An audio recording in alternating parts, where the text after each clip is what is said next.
We begin tonight with the story of a workplace death at a freight company toll, and a family who 2 years on say they've been kept in the dark and nobody has been held accountable for the death of their husband and father. We've had to go to great lengths to bring you this story. Yesterday afternoon we received 2 letters from Toll's lawyer, a senior partner at Simpson Grierson, threatening a High Court injunction unless we agreed to not air it. When we didn't agree, Toll supported an 11th hour bid for an injunction. But the injunction doesn't apply to our story, so tonight Paul Darroch, who in late 2016 went to work and never came home. He was one of 50 people killed at work that year. On average, nearly one person a week dies at work in New Zealand. And when the worst happens, how are those at fault held accountable? What about the victims' families? What happens if they're not supported or kept informed? Here's Zach Fleming and our cameraman Nick Monroe with the story of a heartbreaking family who just want public accountability. I don't want any family to go through what our family has gone through. No one should not come home from work. Louise Darroch's husband died nearly 2 years ago. Her family is still searching for closure.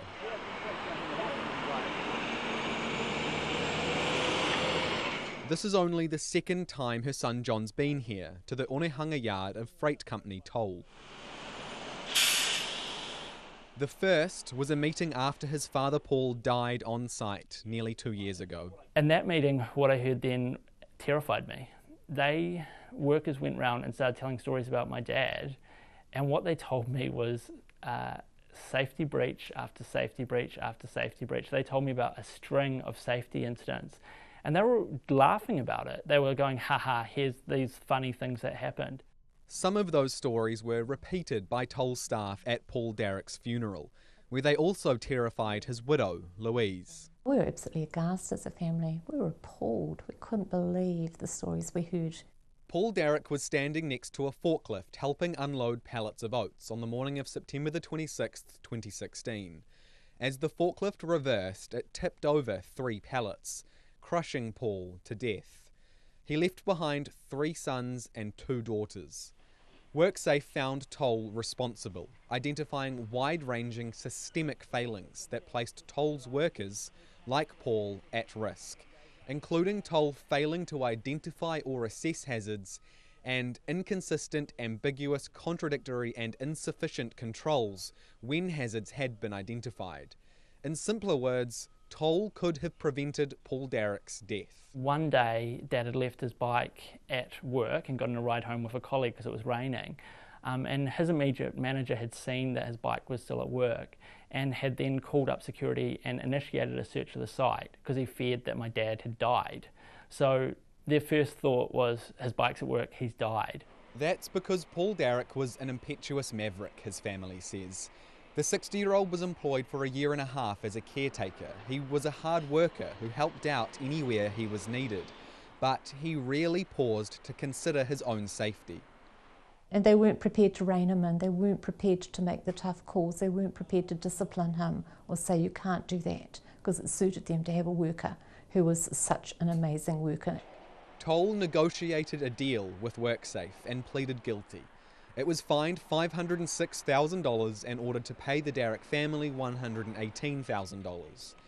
For context, the Toll Group is New Zealand's largest freighting company, earning $119 million before interest and tax in the most recent financial year. But what the Darroch family wanted most was public accountability. And nearly 2 years on, they've come to Checkpoint because they don't feel like they've got it.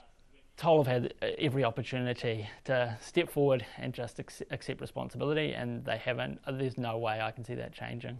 WorkSafe's investigation report, under a section titled Duty Holder's Attitude, it says that Toll made no voluntary improvements after Paul Darroch's death, and it was unwilling to comply with improvement notices without significant interaction and discussion.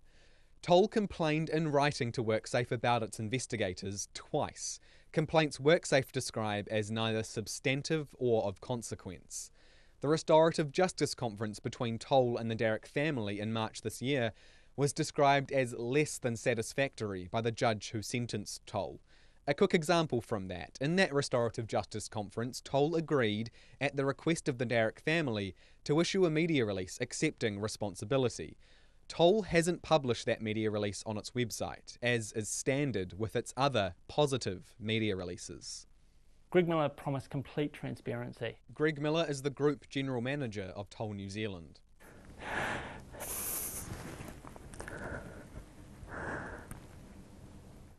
There's been no attempt whatsoever to involve my family in what's going on. They've shut us out. You'd hope that whether or not the company was ultimately going to be held responsible, that they would still act in a perhaps more humane and engaging way with the affected victim's family. You'd say that the way Toll has dealt with this has been inhumane?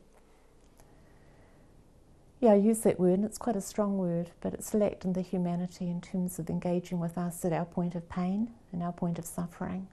Yeah. Mm-hmm. Almost 3 months to the day after Paul Darroch died, it's Christmas, and John says a box of fruit turns up with a generic card. We'd lost my dad, we're going for our first Christmas without him, and we get a box of fruit from them. You'd probably rather get nothing than a box of fruit, wouldn't you? It was insulting. The family say they had to call Toll after seeing media reports of a death. They weren't contacted proactively by Toll. They say Toll offered to pay for funeral expenses but never followed through. Nearly a month ago now, Checkpoint approached Toll to talk through all of this, but since then, Toll has repeatedly declined our invitations to be interviewed. At first, it gave no explanation. Then, it said that it couldn't talk because the case had gone before a court. But after Checkpoint pointed out that that didn't prevent Toll from being interviewed, it gave a second excuse, saying that it didn't want to comment out of respect for the Darroch family. So I went to the Darroch family to ask what they wanted. One of the key asks from our family was that Toll front to the media alongside our family, and that they take responsibility for my father dying. Would you like Toll to talk to me? Yeah. We have a lot of questions which haven't been answered by Toll, and we've always made it clear we would like Toll to front up to the media just to fully acknowledge what has happened. So for them to say, out of respect for the family, we won't talk to the media, that's... No, that's not consistent with what we've made very clear to Toll, yeah. And this is where WorkSafe comes in, the government agency tasked with prosecuting workplace accidents and deaths, which the Darroch family believed was also there to keep them informed. But they say they quickly discovered that's not the case. What we were told from WorkSafe is, we're the statutory body, we're prosecuting Toll. We're not here for you as a family. We're not here to support you. That's not their job. Were they that blunt when they told you that? Pretty much. It wasn't sugar-coated. Like Toll, WorkSafe has repeatedly refused to be interviewed about Paul Darroch's death and refused to even talk generally about how it deals with victims' families. There's a real tension between the role that the families want to have in understanding and feeling heard versus the need for due legal process, and the fact that WorkSafe can't actually just do what the families want, and sometimes families are going to be disappointed. Grant Nicholson heads Kensington Swan's specialist health and safety team. He spends most of his time representing companies accused of health and safety failings. He says unfortunately WorkSafe has little choice but to keep families somewhat in the dark, but is overall doing a good job with the resources it has. If you asked WorkSafe, they would always say that would they like more money? Sure. From where I sit, one of the problems I see for WorkSafe is that their ability to retain in the long term the good inspectors that they have is sometimes prejudiced by the fact that you can go and earn more money in the private sector. But what about Toll, which refused to even tell the Darroch family what it pleaded guilty to before the Restorative Justice Conference? I asked Mr. Nicholson if he'd tell his clients to withhold that information. No, that's something we would absolutely be talking through with them, and in fact you'll want to have a lot of really human interaction. If you take fatality cases, right from the outset, helping the families through the process around the funeral, making sure that they're looked after financially if you're in a position as an employer where you're able to do that, dealing with any of the challenges that they're going to have. Both Toll and WorkSafe would only respond to the Darroch family's concerns in written statements. Toll's statement, attributed to an unnamed spokesperson, said the company is genuinely remorseful and deeply saddened that the Derrick family has concerns about how Paul's death has been handled. WorkSafe's statement, attributed to Deputy GM of Investigations Simon Humphreys, who fronted for other media interviews last week but wouldn't talk to Checkpoint, said that WorkSafe has confidence in its processes for dealing with families and said the Derrick family didn't raise any concerns about WorkSafe's support of the family or sharing of information. The Derrick family, however, say they did. If I got to sit down with Greg Miller, apart from him accepting responsibility, is there any question that you would like to ask him? I mean, I'd like an explanation as to why it's been silenced from them for the past year and a half.